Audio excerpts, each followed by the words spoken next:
দেখলে মানুষের বুঝ করা যায় না, কার ভিতরে কি আছে তা তো আল্লাহ ছাড়া কেউ জানে না। নবী পাক সাল্লাল্লাহু আলাইহি ওয়াসাল্লামের জন্য আবু বকর সিদ্দিকের মনের মধ্যে কি ভালোবাসা মায়া মমতা ছিল, আমরা তো তা বুঝতেও পারি না। হায় হায় ভাইরা আমার, আবু বকর সিদ্দিক রাদিয়াল্লাহু তাআলা নৌকে বেঈমান কাফেরের দলেরা মারতে মারতে রক্তাক্ত করে ফেললেন, বেহুশ করিয়া ফেলাইলেন। আবু বকর সিদ্দিক রাদিয়াল্লাহু তাআলা আপনজনের আসিয়া তেল পানি দিয়া হুশ জন ফিরছে, মার কাছে নিয়ে গেছেন। মার কাছে নিয়ে আবু বকর সিদ্দিককে হাজির করার পরক্ষণে মা যখন হুশ ফিরছে, মা জিজ্ঞাসা বলতেছে, বাবা আবু বকর একটু গরম দুধ দেই, স্বাস্থ্য ঠিক রাখার জন্য একটু দুধ পান করম। আবু বকর সিদ্দিক রাদিয়াল্লাহু তাআলা জবাব দেন, মা সব কথার আগে বলো মা আমার নবীজি কেমন আছে জানাও। মা বলে, বাজান রে, যেই নবীর জন্য তুই এত মাইর খাইলি, এত দুঃখ কষ্ট করলি, এত ব্যথা পাইলি, তো সারা শরীরে রক্ত রঞ্জিত হয়েছে, শরীরটা ফাটিয়া গেছে, যেই মোহাম্মদের জন্য তোর এত কষ্ট, এত মাইর খাওয়ার পরে হুশ ফিরার পরে আবার তুই মোহাম্মদের নাম লস, তোর কি একটু নিজের জন্য মায়া লাগে না?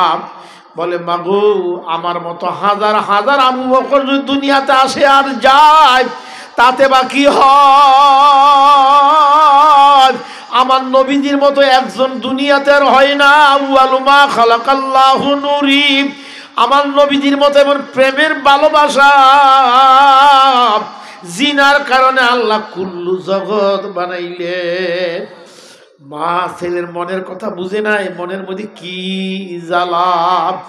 নবী পাকের এন্তেকালের সময়, এন্তেকালের পরক্ষণে আবু বকর সিদ্দিক রাদিয়াল্লাহু তাআলা বিদায়ের পরে ওমর রাদিয়াল্লাহু তাআলা খেলাফতের মসনদে বসা, ওমর রাদিয়াল্লাহু তাআলা আবু বকর সিদ্দিকের বাড়ি জিয়ারত করার জন্য গেলেন। যে খাটটায় আমার ভাই বসতো, যে খাটটায় শুইতে একটু দেখি গিয়া, সেই খাটের কাছে যাইয়া তাকাইয়া দেখতেছে উপরের দিকে, উপরে তাকাইয়া দেখে খেজুর পাতার ঘর ছিল, খেজুরের ছাউনি ছিল।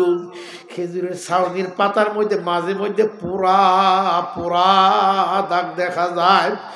মোহাম্মদ বিন আবু বকর জিজ্ঞাসা করে, বাবা মোহাম্মদ বিন আবু বকর,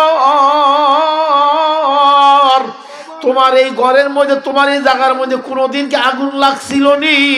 ঘরের ছাদগুলো এরকম কেন দেখা যায়? একটু বলো না শুনি। মোহাম্মদ বিন আবু বকর সিদ্দিক রাদিয়াল্লাহু তাআলা, আবু বকর সিদ্দিক রাদিয়াল্লাহু তাআলার ছেলে দুই চোখের পানি সারিয়া দিয়ে, কাকা ও আমিরুল মুজাহিদিন, আমাদের ঘরে কোনোদিন আগুন লাগে নাই। হ্যাঁ, তুমি আমার আব্বা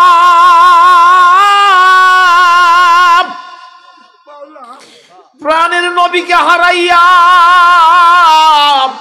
আব্বারে কোনোদিন ঘুমাইতে দেখি নাই, সারাক্ষণ আহ উ শব্দই আব্বা করছে। দেশ চালাইছে ঠিক, আহ উ শব্দ বন্ধ হয় নাই। দুপুরের খানা খাই একটু কাইলুলা করা সুন্নত ছিল নবীদের আদর্শ। আমার আব্বা দুপুরের খানা খাই একটু শুইতেন, শুয়ে আহ নিঃশ্বাস ছাড়তুম, ইয়া রাসূলুল্লাহকে নিঃশ্বাস ফেলাইতুম।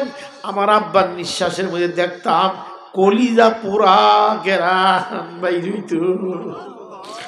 নবীজির জন্য এত প্রেম, এত ভালোবাসা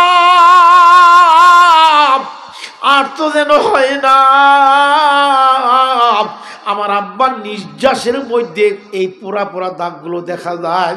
এগুলো আমার আব্বার নবীহারা ব্যথা, নবীহারা গুণের জ্বালার যন্ত্রণার এগুলো দেখা যায়। ভাইরা, আমরা এই মজমাতে আসছি, আমাদের শায়খ বসে মুফতি ফয়জুল করিম সাহেব দামাত বারাকাতুন উনিও আসছেন। ইনার মুখের দিকে তাকাইয়া এমনভাবে তাকাইয়া থাকবেন, এমনভাবে করুণ দৃষ্টি দিয়া রাখবেন, চাতক পাখি যেমন তাকাইয়া থাকে, মাছরাঙ্গা পাখি যেমন মাছ শিকার করার সময় যেরকম এক খাড়া নজর দিয়া মাছের দিকে তাকাইয়া থাকে, মাছরাঙ্গা একটু লড়ে না সরে না, নিশা দিয়া মাছটারে শিকার করে নিয়ে যায়। আমরা আমাদের দুইটা চক্ষু দিয়া আমাদের প্রাণের শায়েকে দিয়ে এমনি তাকাবো, যেই তাকানের মধ্যে আল্লাহওয়ালাদের নজরের মধ্যে আমাদের কলবকে আল্লাহ তাআলা পরিষ্কার করা বন্দোবস্ত করিয়া দিবে। আল্লাহু আকবার, আল্লাহু আকবার, আল্লাহু আকবার। সবাই বলি আল্লাহু আকবার। আমাদের মাহফিলে অনেক বড় বড় উলামায়ে কেরাম ছিল। নারায়ণগঞ্জ জেলা মুজাহিদ কবি সম্মানিত ইমাম কাম অডিটর মাওলানা বেলাল হোসেন সাহেব, উনি আমাদের মাঝে আছেন। আরও অনেক উলামায়ে কেরামগণ আছেন। হজরতজি বলতেছেন এশার নামাজের পরে আর বিলম্ব না কইরা একটু জিকির কইরা ব্যবস্থা করবেন। শীতের রাত্র দূরেতে নদী পথে লোকজন আসছে, আল্লাহর বন্দাদের যেন কষ্ট না হয় এই ব্যবস্থা করে আপনারা দিয়ে দিবেন। আমি বলতাম ঠিক আছে হুজুর। তাইলে আমরা হুজুরের আশায় অপেক্ষায় রইলাম। সেই দিকে তাকায় আল্লাহ যেন হজরতকে আশার উসিলায় হজরতের জবানের মুখ দিয়ে এমন কিছু কথা বাইর হোক যে কথাগুলো গ্রামবাসী এই নুনের টেকবাসীর জন্য উপকার হইয়া যায়।